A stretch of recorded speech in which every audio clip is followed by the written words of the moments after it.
All right, today we're going to pull apart something that happens all the time, right out in the open, but we rarely have a name for it. It's called the narrative hijack. Exactly. This isn't about the work itself. It's about what happens after it's finished. It's about the story that starts to get told, and why, way too often, that story doesn't actually belong to you. So I want you to think about your last big project. You know the one that took everything you had. You did the work. And let's be clear what that means. You weren't just on the team. You were the engine driving it. You were putting in the hours long after everyone else went home. You were the one with the mental horsepower to crack the problems that had everyone else stumped. And yeah, you were the one doing the heavy emotional lifting, just trying to keep everyone pointed in the same direction. And of course, when everything went sideways, because it always does, right? A key player backs out, a core assumption turns out to be wrong, you were the one who stepped up. You navigated that chaos. You were that calm voice on those frantic calls. You were the one at the whiteboard sketching out a whole new plan while everybody else was just trying to figure out what went wrong. You didn't just manage the crisis, you actually solved it. And somehow, against all the odds, with the clock ticking down, you dragged it across the finish line. The result? The win? That tangible thing that everyone's celebrating now? That was you. Your fingerprints are all over it. There's just no question about it. And yet, as the story of that success starts to make the rounds, you get this weird, sinking feeling. There's a gap opening up between the reality, the thing you lived through, and this new story that's being built around it. It's this very specific kind of mental friction, you know? The facts are kind of there, but the emphasis is all wrong. The right names are being mentioned, but their roles have been, well, they've been recast. And that's really the question that sits at the heart of all of this, isn't it? It's unsettling. If your contribution was so critical, why does the official history feel like some kind of warped echo? Why doesn't the story match the work? Well, to figure that out, we're going to break it down 5 parts. First, we'll define the problem, the story that isn't yours. Then we'll get into how to spot it, recognizing the hijack, and we'll dive into the psychology of credit to really get why this stuff happens in the first place. After that, we'll look at the high cost of silence, and then we'll wrap up with the most important piece, a real, tactical guide to owning your narrative. Okay, so, Section 1, the story that isn't yours. This is all about identifying that exact moment. You know, maybe it's in a big all-hands meeting, or you're just reading a company-wide email, and you hear about your project, and you get that cold feeling in your gut as it dawns on you. The story has officially split from reality. And it's such a subtle thing, but it's powerful. Suddenly, in the retelling, your role is smaller. You're not totally erased, but your month of absolute hell gets shrunk down to a quick mention. And at the same time, someone else, usually a manager or just someone who's more visible, they suddenly sound so much bigger. Their part gets inflated from they gave some feedback to they masterminded the whole strategy. And the credit? You know it was earned with specific, tough decisions, but now it just feels redistributed. It's like spreading a tiny bit of butter over way too much toast. It kind of covers everything, but it satisfies absolutely no one who knows what really happened. So that brings us right to Section 2, recognizing the hijack. See that feeling you get? That feeling of redistribution? It's not you being paranoid. It's a symptom, and it follows a pattern. The whole key here is to go from this vague feeling that something's unfair to spotting the exact moves being played. Because once you can name it, you can actually start to do something about it. It's about learning the difference between, real teamwork and this subtle and sometimes unintentional erasure of what you actually did. And these hijacks, they have very clear patterns. You can see them right here. First, and this is the most obvious one, you see your work, your actual slides, your data, being presented by someone else. And they'll use that casual we that just totally obscures who did all the hard work. Second, your part isn't really detailed, it's just summarized. An entire month of you wrestling with some insane problem becomes a single bullet point like, overcame technical challenges. That summary completely strips out the struggle and the brilliance of your solution. And lastly, your name might get a shout out in a long list of thank yous at the end, but your impact, the actual problem you solved, the money you saved, that gets disconnected from your name and reattached to the team, or the department, or, of course, the person giving the presentation. And you'll always hear these kinds of neutralizing phrases. A great team effort. Now, on the surface, that sounds great, right? It's collaborative, it's positive. But it's also a powerful tool for dilution. It's a super convenient way to praise a good result without having to get into the messy details of who really made it happen. It's like a warm blanket that doesn't actually shed any light on the situation. But you know what's really behind that cozy phrase? You know that even though there was a whole team, you were the one driving things day in and day out. You were the one who fixed that one impossible problem that had everybody else totally stuck.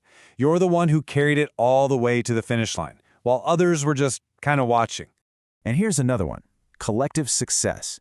Just like team effort, it sounds noble, but it does the exact same job. It just flattens the entire landscape of who did what, making it impossible for anyone on the outside to see who was moving mountains and who was just carrying the water bottles.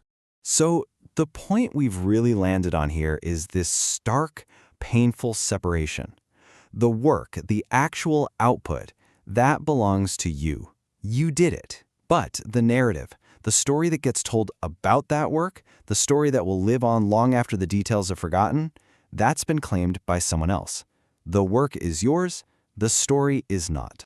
Which leads us right to the big why. Section 3, the psychology of credit. Look, if we're going to stop this from happening, we have to understand the hidden system that allows it to happen in the first place. Right, and this usually isn't about someone being evil and consciously stealing credit.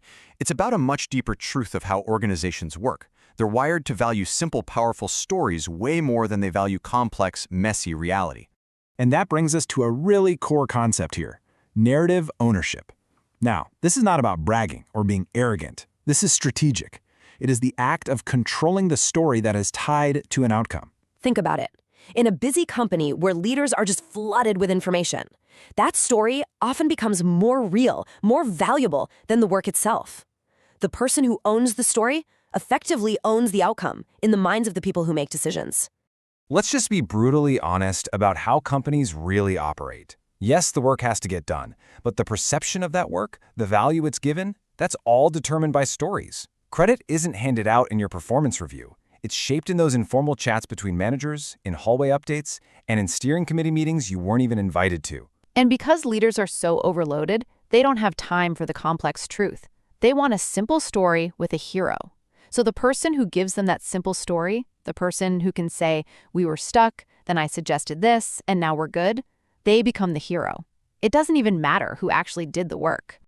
This slide just lays out that fundamental disconnect perfectly. Over on one side, you've got your actual effort. The late nights, the coding, the research, all those difficult conversations. It's complicated, it's messy. And then on the other side, you have what everybody else remembers. They don't remember your effort. They remember the story. They just use mental shortcuts. All they remember is who they associate with the success. So your main goal, strategically, has to be making sure they associate that success with you.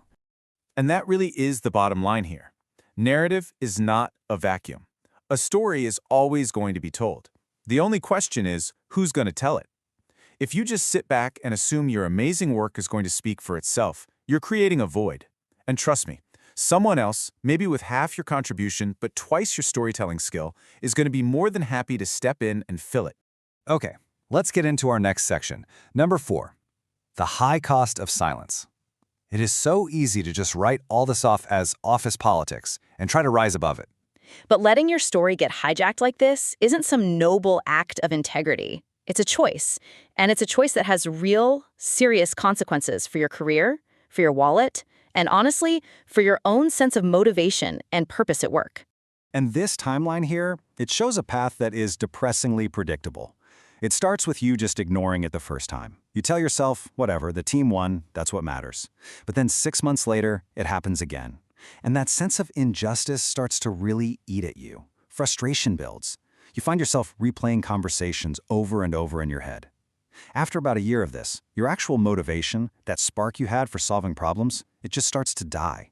You think, why should I bother if the credit's just handed out randomly? And then, around the 2-year mark, something really fundamental just breaks.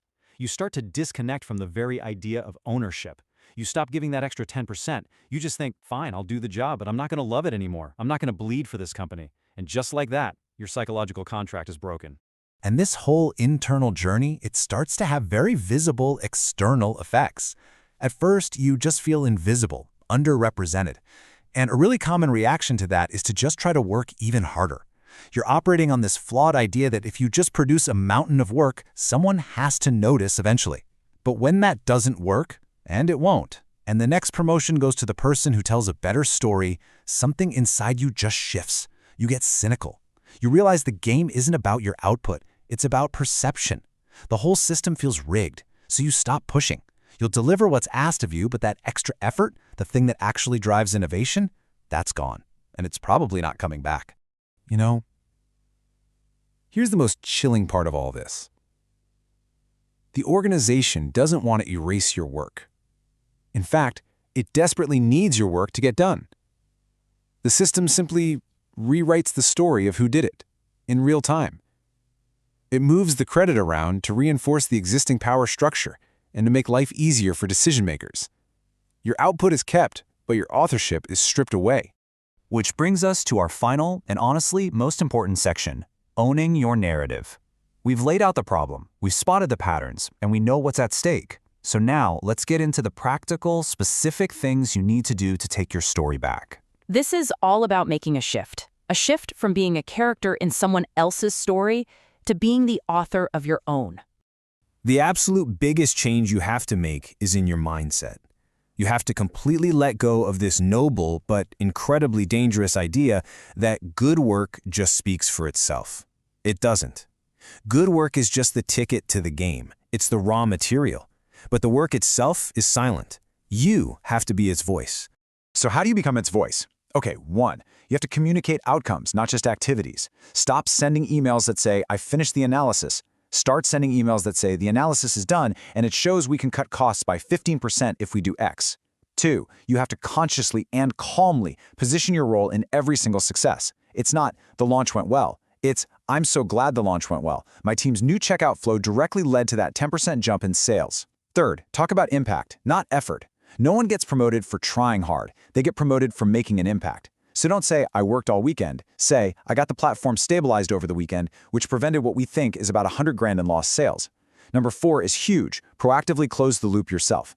When a project is done, don't wait for your boss to tell the story. You send a quick, clear email to everyone who matters. Hey team, great work on Project Phoenix. To sum up, we hit our goal of X. I was really proud to lead the Y part of it, and here's what we learned for next time.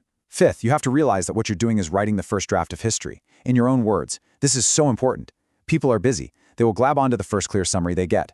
And finally, number 6, you have to be in the rooms where the stories are being told. Show up, speak up in the review meetings, go to those optional all-hands meetings. You cannot own the story if you're not there when it's being written. And this is really the final warning. This isn't about someone being malicious. It's just organizational physics. In the constant process of simplifying everything, details get dropped. People get edited out. If you are not actively making sure your part of that story is clear, concise, and compelling, you're going to become a footnote, and eventually you'll just be deleted from the story altogether. So we want to leave you with this one last thought. This is not about being arrogant. It's not about self-promotion. It is about accuracy. It's about making sure the record actually reflects reality. The work was yours. The outcome was yours. So the story should be yours too. So the only question you really need to ask yourself is, if you don't tell it, who will?